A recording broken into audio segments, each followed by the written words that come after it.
we immediately went into pulling our resources nationwide into trying to find out what exactly toxic drywall was and what process we could participate in finding a solution.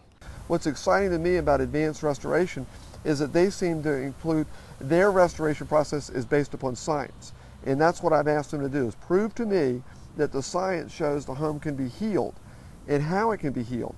And if we can scientifically prove that a process can heal these homes, that provides real hope to the people that own these homes. We have protocols set up that will allow us versatility based on the construction, the materials involved, to adapt to those situations to solve the problem of outgassing of sulfide gases. Without tearing out all the walls.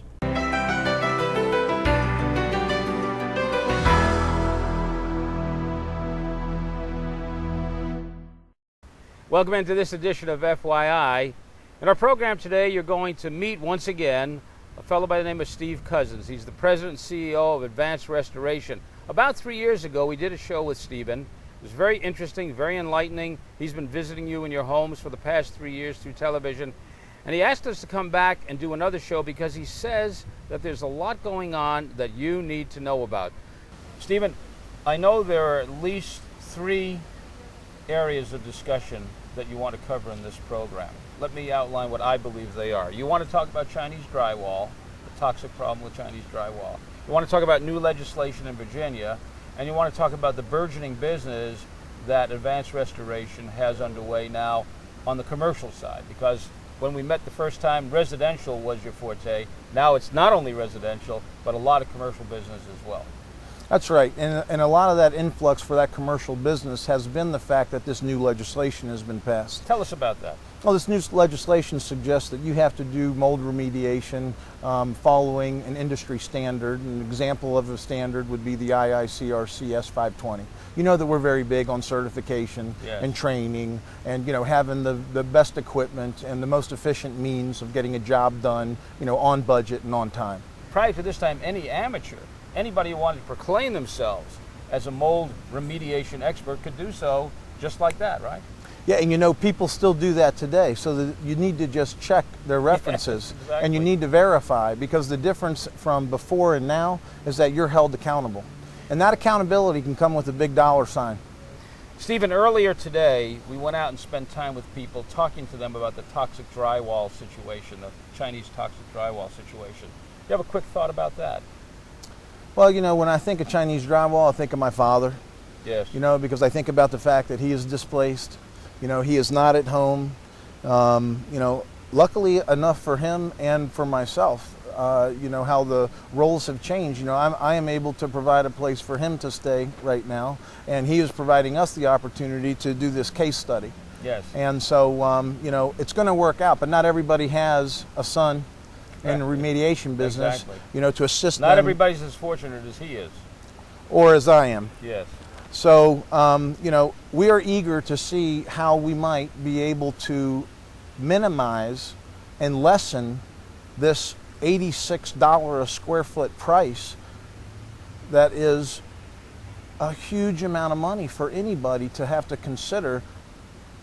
It's like rebuilding your house from scratch, really. Yeah. And number 3, I incorrectly said commercial, but really it relates to your burgeoning business with property managers. Yeah. Why has that become such an important part of your menu of service?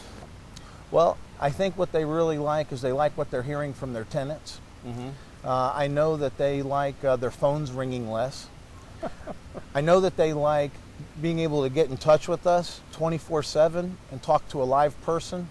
Steve, I want to get into the body of the program now. We spent a lot of time this morning and this afternoon before you and I sat down talking with people who have interacted with Advanced Restoration, scientists, political figures, folks who are your customers, and there's a continuous theme that we hear, and I don't want to talk too much about it. I want to just kind of let it play out, and then when we're finished looking at that, then I want to come back and talk to you a little bit about your thoughts on their comments. If you watch right over there on the monitor, we'll begin. About 3 years ago, 80 families are getting set to move into their new homes. Unfortunately, about 50% of them have found out that their homes are infested with what is known as toxic Chinese drywall.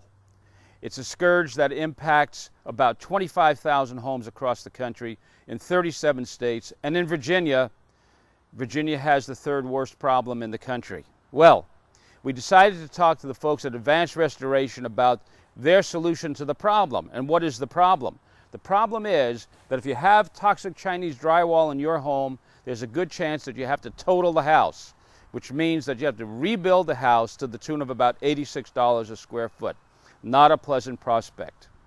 So let me understand this, Mr. Oda. Is the only solution to healing these houses basically to total them, to tear them apart?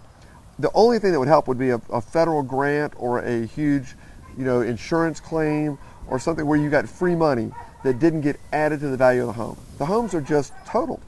As a legislator, I continued to read in the newspaper about the issues involving Chinese drywall. And then what happened was, I'm also the chairman of the Housing Committee for the Virginia House of Delegates. And so I felt like that this was an issue that was going to be coming before the legislature. And I actually came here to this subdivision to meet with the homeowners to find out what was happening to them. And there's a judge who has imparted a decision on this. What is his decision? The judge has basically said the houses have to be stripped down to the studs. Everything from the wallboard, the trim, the insulation, the electrical wiring, the copper piping, all the way down to basically just completely gutting the house. What's exciting to me about Advanced Restoration is that they seem to include their restoration process is based upon science. And that's what I've asked them to do, is prove to me that the science shows the home can be healed and how it can be healed. And if we can scientifically prove that a process can heal these homes, that provides real hope to the people that own these homes. And give us your definition of healed. What do you mean by healed? Very, very simple. I want to make sure that a person can live in their home safely, and that there is an insurance company that would actually stand up and say that if you sold this home, that the next family could live in it safely.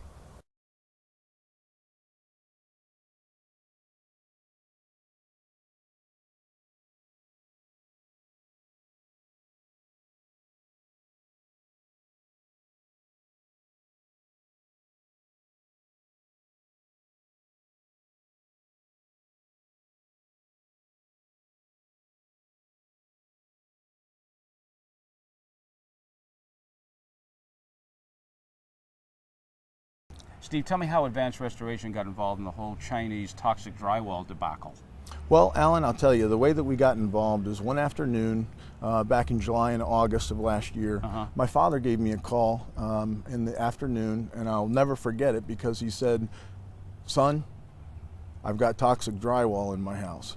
Did you have any idea what toxic drywall was at that point? I had no idea. The only toxic part of drywall I understood is that when you sand it, it makes a mess everywhere. Right. So for us, we immediately went into pulling our resources nationwide into trying to find out what exactly toxic drywall was and what process we could participate in finding a solution. And this is Trey Cousins. He's Steve's dad. Trey, when did you first uncover the fact that there was this toxic drywall problem? How did you find out about it? Well, I found out about it from neighbors who had been losing appliances and had been developing an odor in their homes.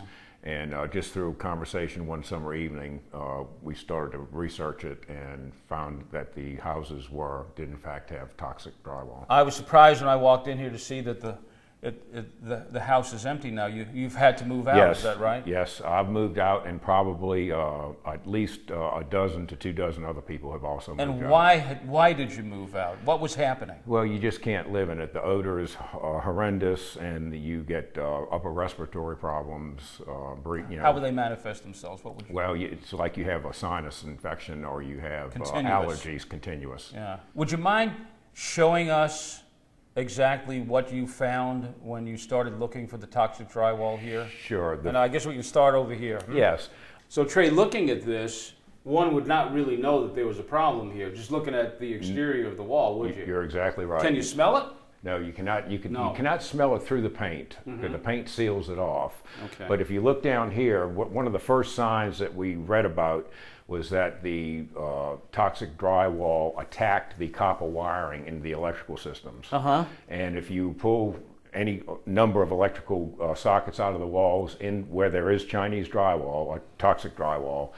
You'll see the nice shiny, like new penny wiring is all looks like it has soot, like it's been cooked over a barbecue. Mm-hmm. And then plus in the when you pull those covers off and you smell in the holes there where the electrical sockets are. And the smell is actually like rotten eggs. It's very, like I like to say it's like a burnt match. Okay. Like burnt match smell, which is a sulfur smell. A sulfur smell. Yes. All right. Now we're going to go up into the attic where there's some evidence in the coils as well.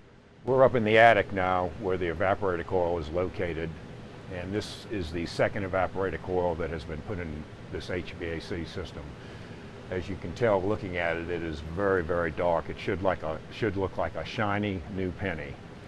It's already leaking and has to be replaced if anyone would live here. If you have toxic Chinese drywall in your home, even if it's just in a room or two, and it draws the fumes from that and brings it over this evaporator coil, which attacks the copper. So you don't have to have 100% of toxic drywall in your home. You can have partial, and it will do the same thing. Here's your dad's house. It's in all kinds of trouble, and now it's fallen to Advanced Restoration and to you to kind of figure that out. Can it be figured out? Is there a solution? We believe we have figured it out, Alan. What we have done is our research has led us to a solution that is going to be warranted, scientifically proven, mm-hmm. and about a cost of about 50% of what you see in the marketplace today. That's pretty amazing. And it's my understanding that you're going to use your dad's house as sort of the test model for this. Is that correct? That's exactly right. Now, Steve, at Advanced Restoration, is confidence high that your solution is going to be able to take care of the problem? Yeah, the confidence is in the science. Mm-hmm. So, don't believe me. Believe what the science is going to tell you. The problem with the drywall is the fact that it releases sulfide gas. We're not exactly sure what the chemical process is. The protocol we're putting forth as part of the remediation program is to use a decontamination solution that was developed by the federal government to decontaminate equipment and personnel in the military, basically, after chemical and biological warfare. Mm-hmm. And in so doing, chemically alter the gypsum board such that it no longer releases the sulfide gas. So it renders it into a neutral state. It renders the harmful or toxic aspects of it into a neutral state. Is that what that is the concept, that we will oxidize the materials that are in the gypsum mm-hmm. to a point that they do not react as they have been to release a sulfide gas, causing corrosion of copper and other metals. Dr. Newman, sometimes the agents that are used to cure a problem have some harmful effects as well. Are there any side effects from using this agent? At this time, there are no residual effects that we have found. None? None. Okay. And it's my understanding, based on this program today, that you're now going to do the practicum, if you will, on this in the field with Trey Cousins' house, which has been seriously affected by this. Yes, we're going to take Trey Cousins' residence as a control study to ensure that the protocol actually works the way we have predicted, and do our testing afterwards to show that it has been effective and can be used again on another dwelling and continue our work from there. These little strips of copper that I saw in Trey Cousins' house, hanging in the house, what do they do for you? What are they doing for you? This is for a form of efficacy assessment. The best way to test whether there is a residual outgassing of material is to actually have metal that we know was cleaned to begin with, put it in place, and over 2 weeks to 30 days, determine whether there's any additional tarnishing of the copper due to sulfide gas. Your protocol, the protocol that you have been working on, you're on a scale of a 0 to a 10, how confident are you in that protocol? I'd peg it at a 10. Can't get any better than that.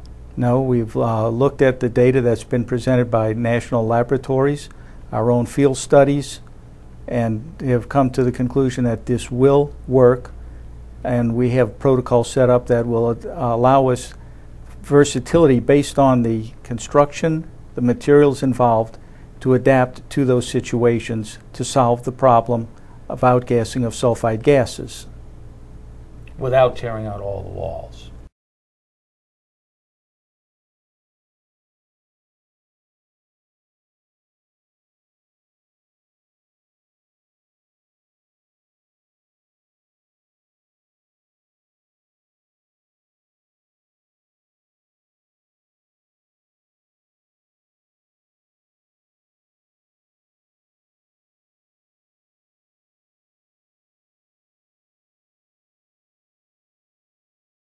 Being a trial lawyer, I'm engaged in defense cases that involve tenants making claims from exposure to molds in residential settings.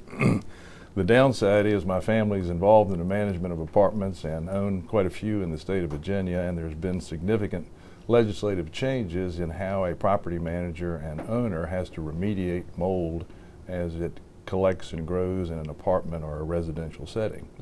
In order to comply with the statutes, you must remediate in accordance with professional standards. So the days of the maintenance crew going out there and washing it down with Clorox are gone. You must be You can't have a trunk slammer coming in there to fix it up. You need a professional organization. Absolutely not. Right. Juries are looking at what guidelines and protocols were in place and how you remediate it, and if you're in a position to demonstrate that you did what the industry calls for, then you should be safe from claims. How does advanced restoration fit into this paradigm? What do they do for you, and how do they keep you happy, and why do you use them as opposed to some of the other companies that you might use? Right. Well, obviously I had no association with mold claims and certification processes, so I located Advanced Restoration Services and Steve Cousins, and they actually educated me on the proper guidelines and protocols and the certifications through IICRC. And to my property managers, I strongly recommend that they engage their services, because I know that they will be compliant with the laws that went into effect in 2008 in Virginia. So the scopes of work that Advanced Restoration is doing for you, what would they include? Well, they've included the mold mitigation, which has gotten us to the point of being able to move forward in the building, and then they're going to really be helping us, contributing to us getting the outside of the facility in shape for our kids, grading of the property, bringing in folks to do landscaping, and really make it a pleasing and inviting place for our kids to be, and for the community to see when they come by, repairing gutters on the building, and again, helping transform not only the interior, making the interior a safe place for our kids, but really making the outside inviting and a place that our kids would want to be and will be proud of. You've been doing this for how many years now? 20. 20 years. Plus. I want you to give me your best story, the one that really gets to you about a kid. We have a young man named Chris who grew up in a very challenging environment, was actually homeless for one period of time, came to the Boys and Girls Club. It became his safe haven, built those life skills. Staff encouraged him to stay in school, get out of high school. He became our Youth of the Year, and not only our Youth of the Year, but the state of Virginia's Youth of the Year, and spoke at a function where some folks from Ferguson Corporation heard him speak and said, "We want to provide you a college scholarship." And Chris is now, this May, graduating from CNU. And he's been working for us part-time, of course, but graduating from CNU, and we're very proud because, kind of based on his background, he could have become an unfortunate statistic. So you would not object to the idea that if somebody seeing this program and hearing the good work that the Boys and Girls Clubs do for our children, you would not object if somebody wanted to step forward and give you some additional help, huh? Absolutely not. We would welcome it, welcome everybody with open arms. Steve, I was interested to see your reaction, the immediate reaction when you saw the facade. You saw that building, and obviously it needs some work. And you just went right into action and immediately said, "I'm going to take care of this, I'm going to take care of that, I'm going to take care of this, and take care of that." Why the big reaction? What prompted that? Well, that is the first time that I've actually been on site to that facility. I had seen the inside pictures and I had seen the remediation and things that my team did and offering for the internal part, but I had not been on site. So getting there, I expected to actually see, this place really close to operational, but I really wasn't sure. But getting there and seeing the things that still needed to be completed, I'm gonna participate in helping getting those things done. Stop being modest now. You rattled off a whole list of things that you were going to do. Would you mind just rattling them off again? Well, I think that some siding, some gutters, some power washing, some landscaping, just some beautification on the outside, making sure that nothing is leaking from the outside. I'm not really sure what the origin of that original water damage was, because like I said, I haven't been on site, but we want to make sure that the envelope is sealed up, and so that it's looking good on the outside, so that these kids are happy to come there and in a good mood when they pull up. Is this kind of one of the ways that you want to show your devotion and interest in children? Yes, it is. I mean, I think that community organizations for the kids and having those type of outlets are very important. I think the YMCA is a great example of that. I think that, the Boys and Girls Club is a good example of that. And, it really wasn't always the Boys and Girls Club.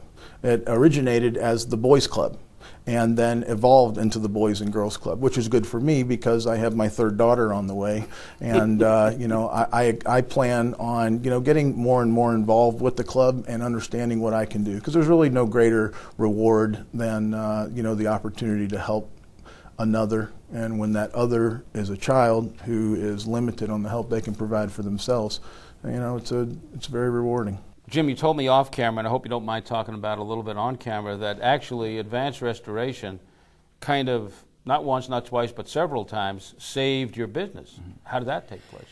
Well, we have these buildings, and you have the elements and rain. We've had a flood down in one in Hampton. We've had a major rainstorm up here, and of course, we can't stop. When you have somebody, a little girl's looking forward to dance on Wednesday. She's looking forward to coming to dance on. She gets in her little outfit and she's ready to go. She didn't want to understand you had the flood. No, they're 3 and 4 years old, many of them.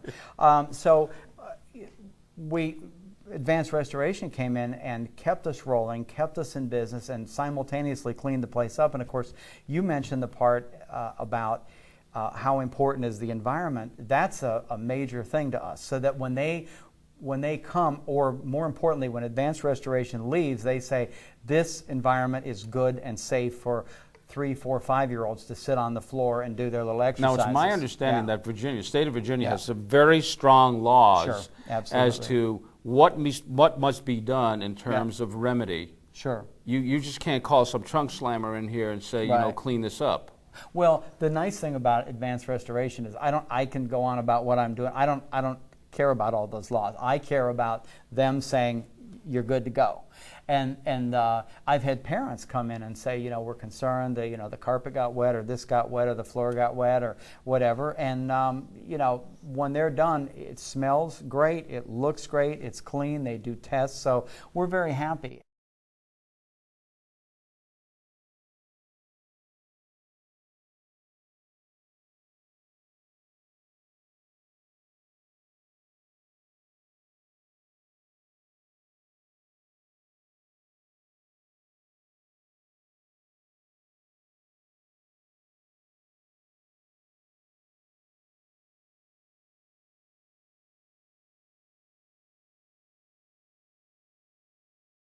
Susan, prior to working with Advanced Restoration for your remediation and repair problems, you worked with one of the national companies. What was that like? The experience was much different. Left a little to be desired. And since I have met and started working with Advanced Restoration, I have not used any other company and don't plan to.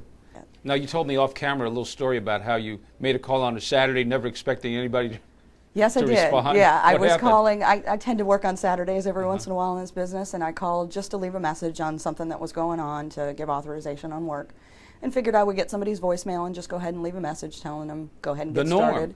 The norm. Their answering service answered the telephone, and I asked for the voicemail. They would not allow me to leave that message. They wanted to contact somebody from Advanced Restoration, have them contact me back within, I don't know, about a 10-minute window. So for Saturday, I think that's absolutely phenomenal. It would seem to me that if you're in the restoration business and repair business, that there's no such thing as a weekend. No, there's not. And when And you're in in your the association business, there's that's not right, either. yeah, right. That's for sure. Just out of curiosity, final question for you. The top 3 challenges that somebody in your business faces, what would they be? Well, of course, mold is the 4-letter word in my Sounds like industry. Advanced Restoration can help with that. Absolutely, and they have on several occasions. They've helped me quite well. What's number 2? Number 2 would be leaks. Leaks in roofs. Advanced Restoration again. And they do help me with that too. Okay, what would be number 3? Number 3 would be homeowner complaints. And they help me with that because when they're out there, I don't get them. We spent a lot of time with some of your really good clients, your good customers. Many of them are in the property management business. And what I heard over and over again, both on camera and off camera, is efficiency, speed, responsiveness, accuracy, in many different ways, but that was the core of what people were saying about the company. And what I'd like to ask you is, how do you maintain this high level of inspired response, which only Advanced Restoration seems to have? Good systems, the best people, and really great customers. Great formula for anything. Yeah, it's pretty easy. You know, that's not a big secret, but it's hard to find. And after 20 years of being in business, I think that we have the best team we've ever had, and we certainly have a lot of great customers and relationships that have been developed, you know, over years of performance. Steve, final thoughts. Final thoughts. I would like to take this time to thank my customers and thank my employees for the job that each of them do in providing this opportunity, this ongoing success that is taking place. You know, they have to take a risk, and they have chosen to do so, and we take that very seriously. And we are excited about being able to perform these Chinese drywall services at a great discounted rate in comparison to some of the prices that you see out there today, as in like $86 a foot. We think that we're going to be able to very effectively and successfully come in at half of that price. We know that when you hire us for mold remediation, that you are getting what you pay for, and you're getting the documentation to protect you from that day forward. When we return the facility to you, when we return the property to you, you know that it is up to industry standards and it's documented. So Steve, we don't want to leave the program without letting folks watching the program know that Advanced Restoration is still in the business of fire and flood recovery, as well as the other services that you might want to mention quickly. Yeah, we have been a bit focused on mold and Chinese drywall today, but we are a full-service restoration company, still offering everything from the slightest, smallest emergency to the largest reconstruction project. We are a full-service Class A contractor, eager to help. And if we can't help you, we'll certainly have some information about somebody that can. Thank you, Mr. Cousins. It's been a great pleasure to sit with you once again. And ladies and gentlemen, thank you for being with us, and we'll see you again the next time.